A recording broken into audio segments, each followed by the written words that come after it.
the impact that stress can have on you, especially when you're in a public role or a high visibility role. And this week we're joined by Ryan Shuster, who is actually my wife's cousin. And so I've known Ryan for a number of years now at family Christmas parties and birthdays and different things. And it's been really interesting, the journey that he's gone through. So Ryan, thanks for joining us. My pleasure, Ben. Thanks so much for inviting me. No worries. I think it's always useful in your own words to give a bit of background on who you are and probably why we're here talking about this at the moment. Yeah, of course. So as Ben said, I'm Ryan. I worked for a number of years at the biggest trauma centre in the Southern Hemisphere as a doctor, both of trauma, emergency medicine, did quite a bit of ICU, and I sort of was always that way inclined, in that I was always thought of myself as someone who wanted to be a doctor and wanted to be in the critical care environment. And so Ben's watched really from I think even before I got into medical school. So yeah, Ben's been with me now for 17 years, right? So and there were a couple of years where I had to rock up to the Christmas party and say sorry, but I didn't get in.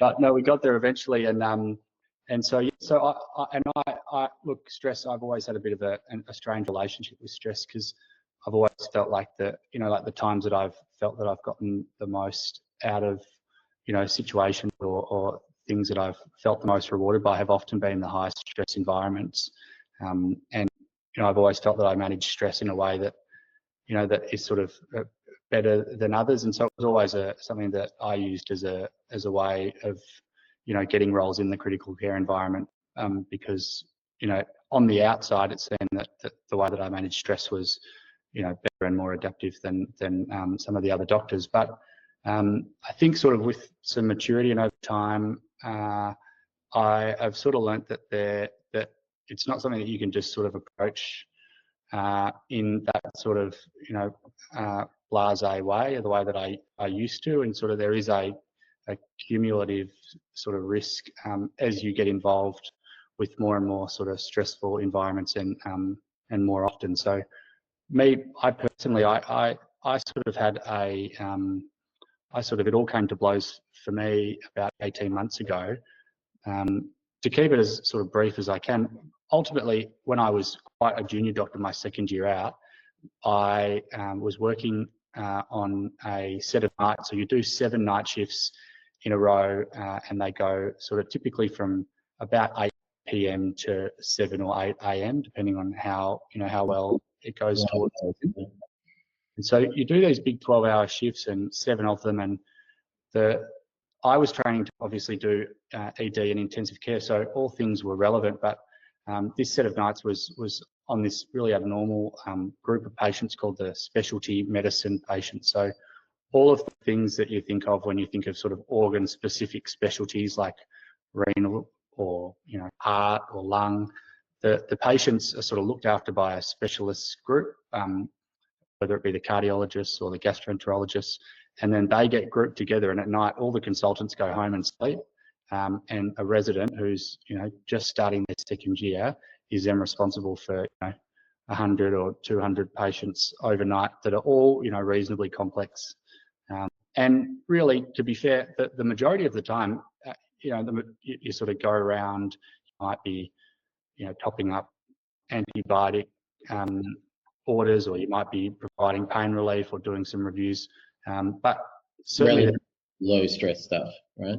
That's right. And so there is a significant stress associated with the volume, but the actual tasks themselves aren't overly stressful, and so that might be littered in with a couple of semi-emergency calls, but typically the system works really well. And where I worked, I had no reason to doubt that was the case. It's a really it's a really great institution with a lot of built-in mechanisms to ensure that patient deterioration is looked after, not just by this junior doctor and typically junior nurses that are on the ward, but also there's an escalation system that involves the registrar, the consultant, but then also the ICU registrar, the ICU consultant, and then they have a specialist role called the clinical lead, who's a very senior doctor, almost at the point of consultant, sometimes has passed exams, and they oversee the whole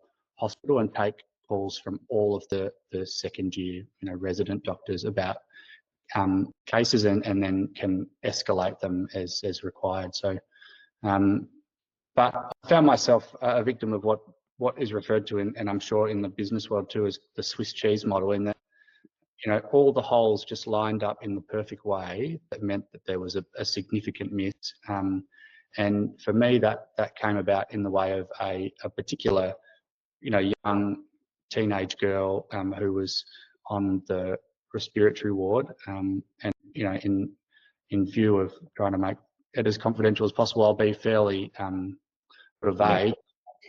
The complexity came because her problem, which was significant bleeding, was not a problem covered by the team that she was admitted under. And so calling the team that is responsible for her overall does not fix the problem, really. So you need to involve other teams.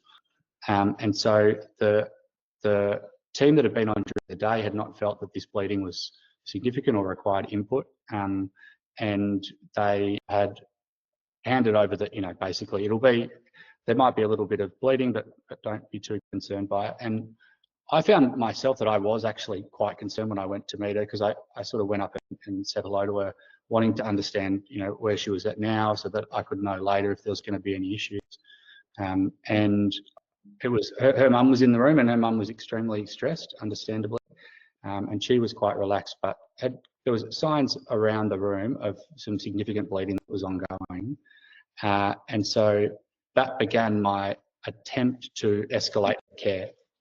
Starts, something that we refer to as graded assertiveness, where initially it's a quite friendly phone call to the registrar explaining my concerns, but it sort of was felt, look, we've dealt with this during the day. As we said, we're not overly concerned, so just call us back if her blood pressure drops, or if she were to have a drop in her hemoglobin or her blood count. So that night actually sort of went okay. The bleeding was more than I was comfortable with, but handed her over to the day again, and then during that day they didn't actually mention the bleeding in the ward round note. And so I came up to now this second night, which was the fifth night. So starting to get this cumulative effect of tiredness and fatigue, as well as stress. And that night began in a way that like every other night. And then at about midnight, I was asked to come and see this girl again, and it was clear that this was a different situation, and she was really bleeding very heavily, and she was bleeding from sometimes from her mouth, sometimes from areas, and she was, and everyone in the room was very concerned, as was I. And so I decided to call an emergency MET call, which is called, and I said, look, we can do this for clinical concern, so let's do that. So we did, and the ICU registrar came, who was quite senior. He felt that there didn't need to be anything done extra, continue to watch her. She didn't need to come to ICU. We spoke to the team. We spoke to the team that could potentially do something about it, which was the gastroenterologists. And they said, look, we provided our advice during the day. We don't feel like anything's changed. And then we, went about our business. And to sort of cut a long story short, that exact scenario happened 2 or 3 times. And I think the difficulty after the incident that I had was that I felt like the information, I was sort of the mouthpiece for the medical system that was going into this room to say, oh no, look, I think that this is, bleeding that's not something that we think needs any emergency intervention, and we don't think that she needs to come to ICU. I didn't believe what I was telling the mother and the daughter and the nurses. They also were not the type of patients who sort of sit back and, be dictated to. It was almost like they were my own mind's thoughts on the matter being given back to me, and they were quite assertive about what they felt about my advice and what was going on. So, you know, like it was an escalating situation, stress from a lot of different sources, and then despite, you know, trying repeatedly to get this girl to be seen more rapidly and taken to ICU, she would go on to have 2 catastrophic bleeds while I was in the process of standing there, you know, holding her hand and trying to reassure her, and she died. And she died in a really horrific way in front of her mother, and not in an area where she was able to be, you know, really have some really high-level interventions done. So it was a really horrible situation, and there were lots of parts of it that were, you know, quite you know, overwhelming and stressful. But again, I felt that while it was happening, you know, managed my stress okay and was able to do the interventions that I could do, but ultimately it was unsuccessful. And then, you know, like it really was just a matter of, well, we leave the room. I got absolutely cursed out by the mum, you know, really very verbally aggressive with me, completely understandably, probably as I would be. But it was off to, you know, go and chart paracetamol for the old lady on the other ward. And then you just arrive the next night and continue with the status quo. And another part of this where there was sort of this Swiss cheese type miss was that for whatever reason, I was never involved in the follow-up, and there was follow-up. So there was sort of some, there was like a assessment processes, and it was found that there were things that were done that shouldn't have been done. And I think that not being involved in that process also, you know, was difficult. But for me, I just continued on my existence. So what it actually did to me was there was never a patient again that I accepted the advice if I felt like it was unsafe. And I became militant, and I was a really staunch advocate for my patients in a way that was not typical of a resident. And so I always had this perspective of, this was a horrific situation that shouldn't have happened, but there's greater good being done as a result, because there were patients later on in my career, even later on in that year, that I would take myself to the relevant, you know, area, whether it be ICU, if I felt like it was unsafe. You know, I would really, I would not take no for an answer. And but still, that's a lot of, you know, you're essentially in your second year of full-time work, right? So a very junior person in the business, very junior person in the hospital in your case, with a very large responsibility, and then a lot of agency removed from you, in that. And I've always found that stress, you know, the more agency you have, the more control, the less stress you feel from it. So obviously that would have been a stressful situation, and then you've had to move straight into something else, right? You've had to move into the next patient because you've got 100 patients you've got to look after. How did you handle the mental sort of swap there? And was it, in retrospect now, with many more years of learnings and lessons, is the swap or the mental sort of switch that you did for that how you do it now? Is it the same, or have you got learnings from it? So yeah, so that's a great question, and you're exactly right. The agency thing was also a part of excuse me, what I was not willing to have happen again. And so my approach was always that, you know, I'm going to be responsible, and I won't let you take my agency from me. In fact, I'll walk this patient to you and do something about it, so that, you know, even if things do go poorly, I feel like I've done everything I could. Whereas I felt like that there were things that I could have done differently. That ability to compartmentalize is an absolute necessity in critical care medicine, and we, especially emergency medicine, the setup is that you really can go from doing a cardiac arrest on a 2-year-old to seeing a sore finger, the next patient. And so it's not fair to take that baggage into the next patient. So you need to have a way of doing it. And I think that there are good ways of doing it, but I didn't have a good way of doing it. My approach was the approach that I think most people sort of take by virtue is I just sort of, what began as me sort of switching off that sort of emotional ability for one patient, I just sort of thought, well, maybe it'll be, I can just do it for a shift. And then it sort of creeps into, well, I start early tomorrow. So, you sort of end up by protecting yourself in a way that in the short term is really helpful. And you think that it feels like you're progressing in your ability to deal with stress. And, like it's that typical thing of, if you see an emergency doctor with a patient who's in cardiac arrest, they could be, people cutting into this person's chest because it's a trauma, or, all of these moving parts that they're almost never, have any outward signs of stress. And if you take their heart rate, I'm sure it's 60. So and they do that by being able to take usually like a bit of the emotion out of it by seeing it as a set of processes rather than, a human being, with a family and whatnot. So I think that is, it's great in the short term, but the knock-on effects of that is that it has to creep into your day-to-day life, because switching it on and off becomes untenable.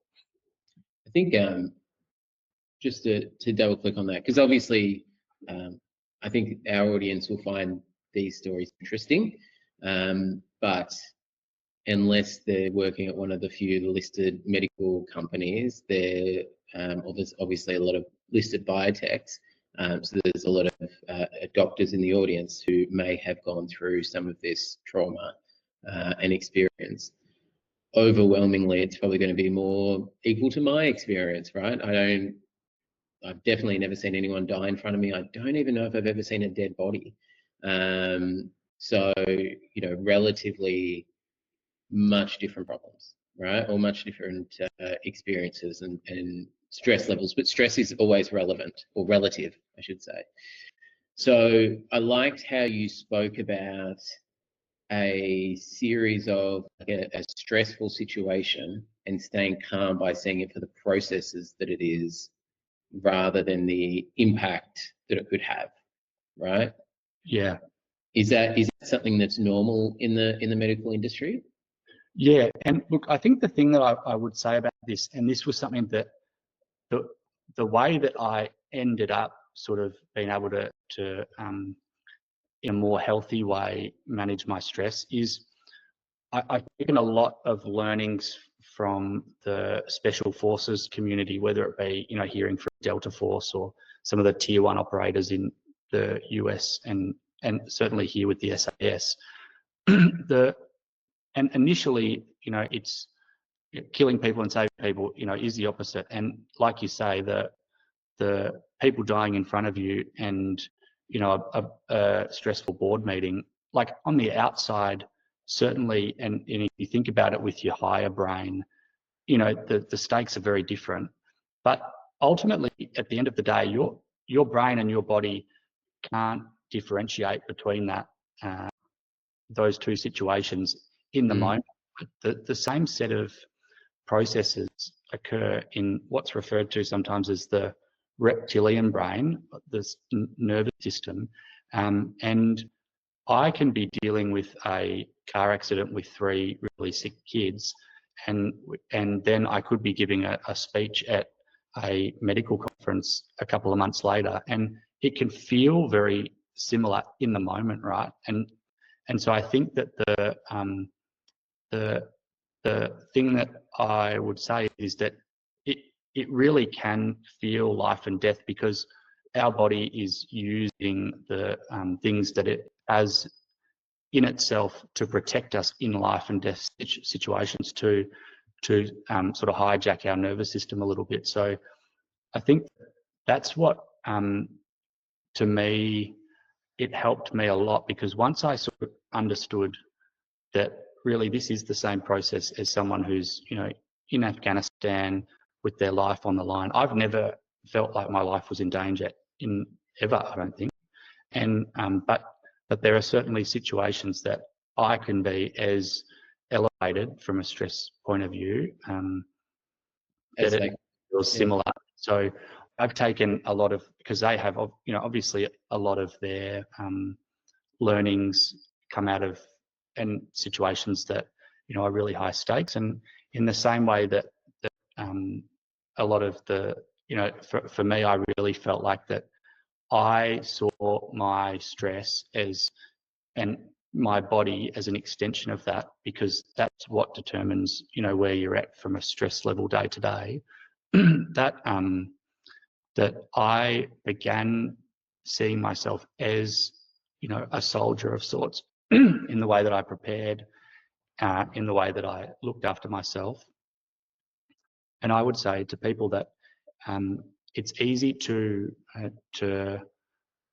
if you do take the thing of stress as really being your mind having a battle of, and thinking that you're in a life and death situation, it can make it easier to justify doing the preparation and doing the things that you need to do outside of work to prepare you to manage stressful situations at work. Let's work on that for a second, right? So I think your job is something that, whilst I get your point that we all probably feel stress the same, even though if objectively the situations are less stressful, right? Like how we perceive it is consistent regardless of the relative nature of the stress. And I get that. To your point as well, I've never been in a life or death situation, haven't had anyone die in front of me, definitely felt high stress situations, many times. With the frequency of those situations that you've had to deal with, what systems and processes have you put in place over the years to help you manage that, both in the preventative stage and then when it's happening, or even post? Yeah, and so I think that a big point that I'll start with is that the thing that, so even the process of becoming stressed in your mind has a number of components. There's the neural components, the things in your brain that are happening. There's also the hormonal part. So in other organs in your body, there are stress hormones being released that drive that. And that there is a way to know for you what's the likely cause, because sometimes the way to manage it is different. And so I think the overarching idea for me is that I can't stop the spikes in amplitude of stress, but everyone's going to have a threshold, right, of what they can manage and still be able to do things like recall information properly and interact and not have a squeaky voice and not sweat and not have the shakes. So I think that for me, I began to think of it as, how low can I get my basal stress level, because that's going to be the determinant, in my opinion, of whether or not you reach a level of stress that's going to overwhelm you and make you have a suboptimal sort of level of performance.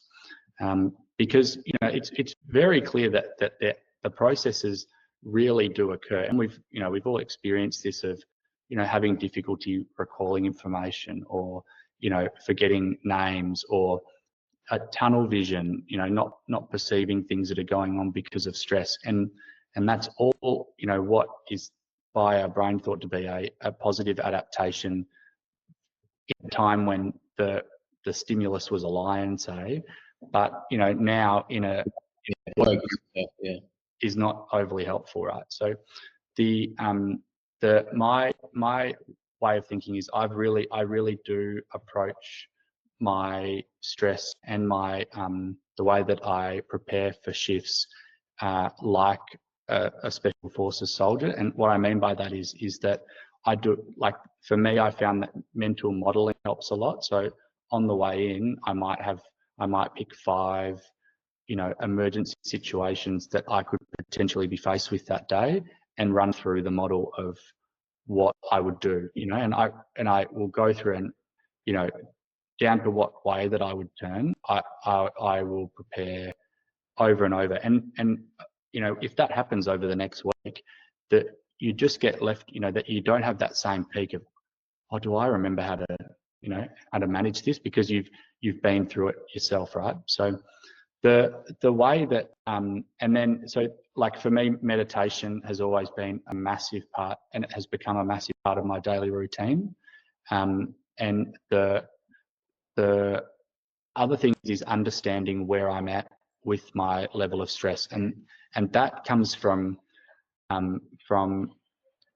being in moments where the stress is not overwhelming, in that we do not, like, I don't know sort of where I'm at when I'm past a certain level of stress, so I can't get myself back from there. But I know the levels that I can get myself back from, and by knowing the different markers, with your own body, and some people feel it in chest, some people in their stomach, then I can actively manage it. And that might be, go and do, for me, breathing's always been a big thing, and so I do some breath work. But the bigger thing, I think, is that might help in the short term, but the bigger thing is, and I think that some people maybe roll their eyes a little bit about this, but the real thing is you really have to think of it as an overarching thing, like what you put into your body, the sleep that you're getting, the timing of when you eat is really important about your stress levels. So that everyone's felt that, if you have a meeting just after lunch, that sluggishness, and you're not as sharp and you're not as attuned. So being aware of that, and knowing, if you've got a big speech on, that you don't want to be eating a couple of hours before it, because like, it's all the little things that add up, and as a sort of cumulative force can make an impact on how you sort of manage your day to day. So I think that really, if the more that you view it like it is life and death, and the more that you view it that like you are, because you're a mental athlete, where you're having to function on a like percentage population level is really in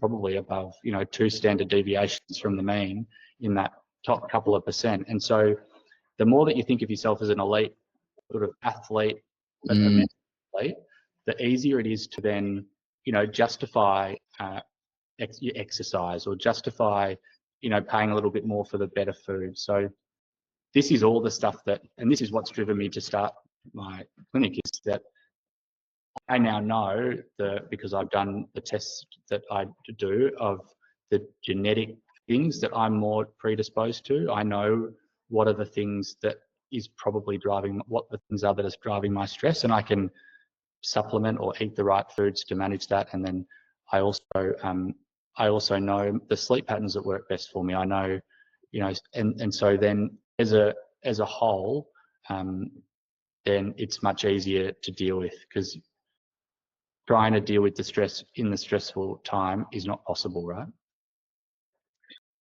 No, it's yeah, and to your earlier point, you just don't know a lot of the time if you're in it. Like, if you get past that point, and we've only got a few minutes left, but I'd love to talk about that link between sort of stress, and especially its cumulative impacts mentally, and then kind of like the depression side of that.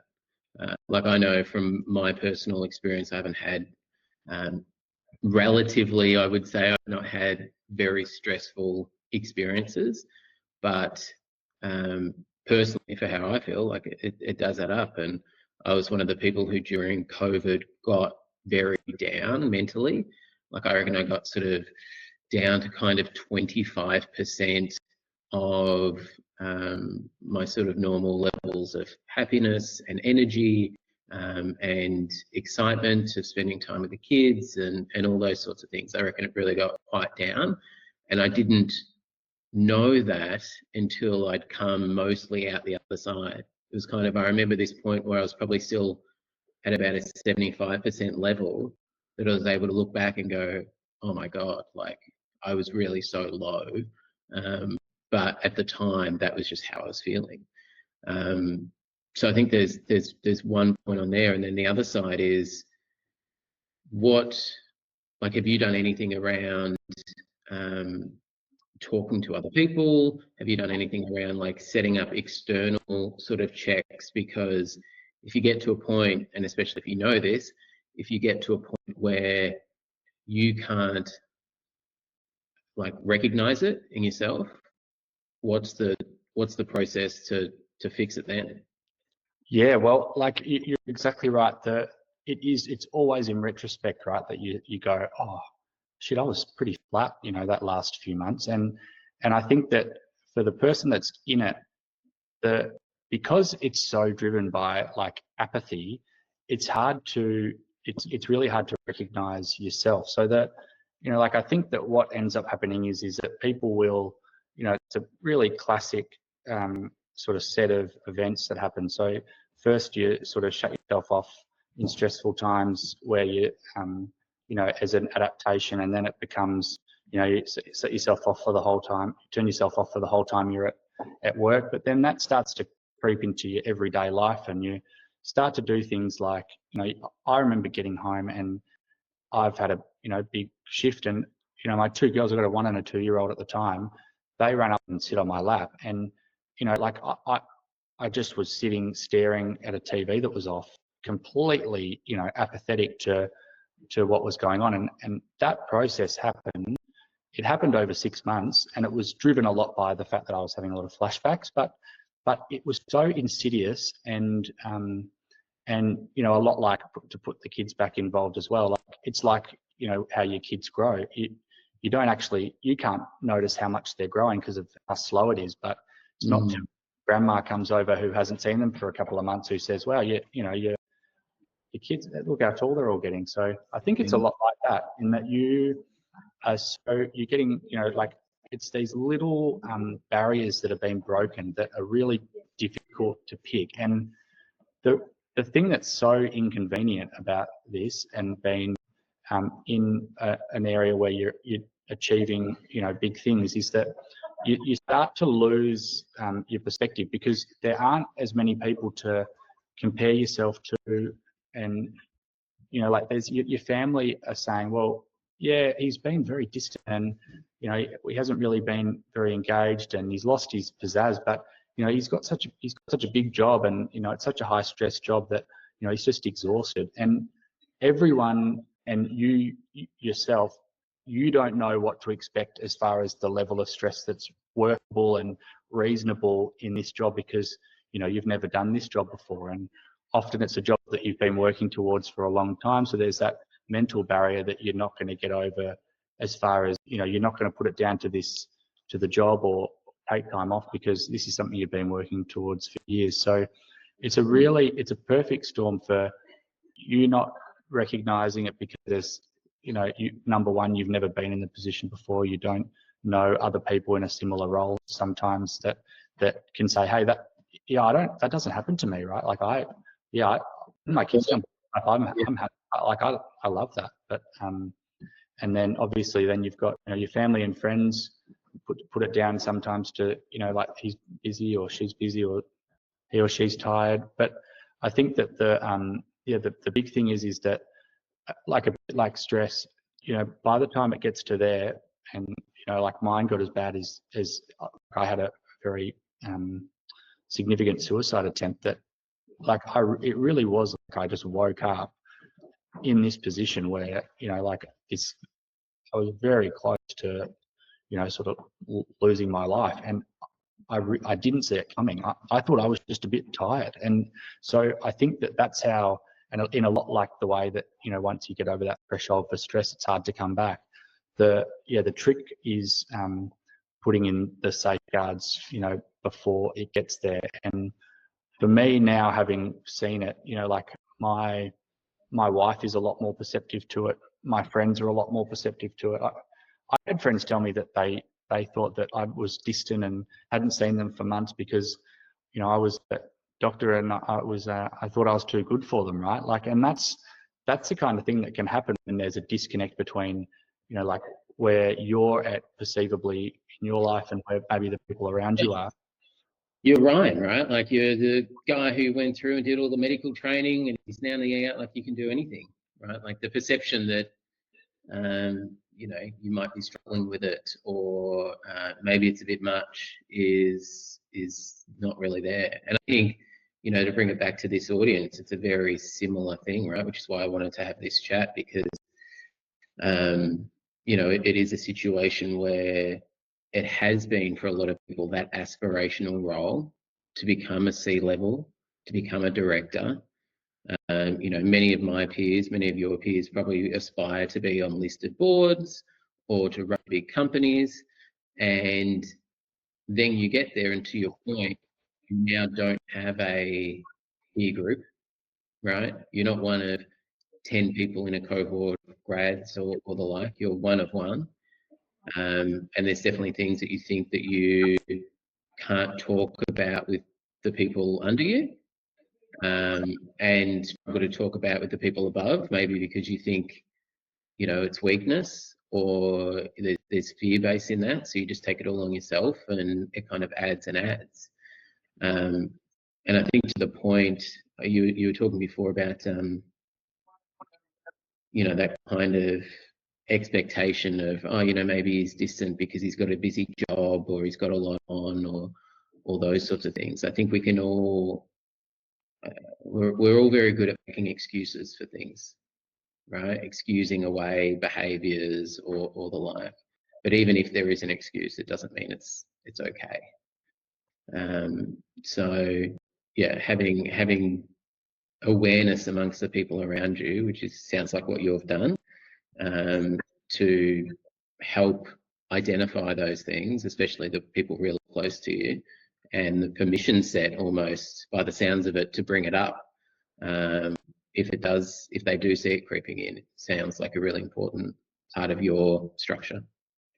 Yeah, exactly. And I think like like when you're in a position, like a lot of your audience are, I think it's also about, in the good times, modeling the behavior as well. Right? Like if you've gone to, someone below you or even above you and said, look, you've seemed really distant the last week. Like, is everything okay? Like, is there anything I can do? To them, that also, that allows, I'm sure it would allow that they then too, if they're concerned about you, they would feel comfortable to come up and talk about it. And also modeling vulnerability, I think, is the other thing. Like, by me talking to my friends or me talking to people that I work with about what I have dealt with, I'm shocked at the amount of people who have been like, it's so funny you say that. Like, I've had, like this feeling of, I don't really want to be here anymore. And I think that that's the thing. And, we do hear it a lot, like talk about it with your friends and, like you need to make mental health more visible. But I think that the thing I would say is that it will shock you if you, start to have some vulnerability and maybe and start to model that behavior, how quickly, like, it's everywhere. And it, like the difference and the impact you can make in itself from a conversation like that might be enough to pull you out of a difficult spot, because it is such a rewarding conversation to have, and rewarding to hear someone say, look, I'm really glad we had this chat. I feel so much better, right? And so that's the other thing I would say. But the other thing I think is that I think the other thing that changed for me is I've started to view it a lot like, anytime that I am giving, absolutely everything to my job, which I need to do, in situations, but when it starts to be that I haven't got anything left for my kids, that means that, I've given way too much of myself to my job, right? So I feel like I've started to feel in the way that, my kids deserve and need me and my time and my energy more than my job does.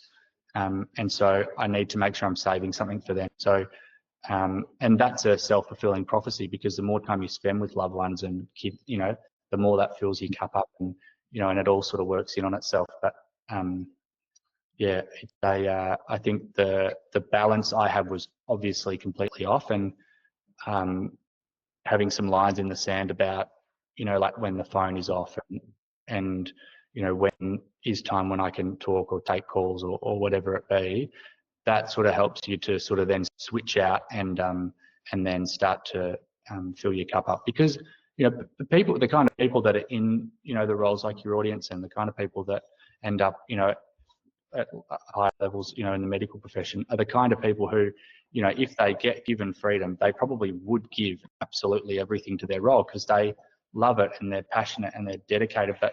But it doesn't come for free, right? And it has to come from somewhere, and something has to miss out for you to be putting that much into it. Yeah. So making sure you got the balance, making sure that you're reviewing that and you have those clear goals, and then I think it goes back to that sort of give to get, right? So reaching out to someone, off the back of this, to check in with them and start sort of engaging is a good first step for a lot of people. Yeah. Modeling vulnerability, that's the thing that I think is, as a leader, I think it's an absolute requirement, right? Like it's something that we owe the people who work for us or around us. And I think that the more that the more that you are able to put your pride away and tell people some of the things that maybe you feel a bit embarrassed about, or that you're not as proud of, I think that you'll only increase your standing with your peers, and it'll only be in a positive outcome. All right, thanks for joining us. I'm going to wrap it there. And yeah, thank you very much. Yeah, no problem. My pleasure, Ben. It's been great.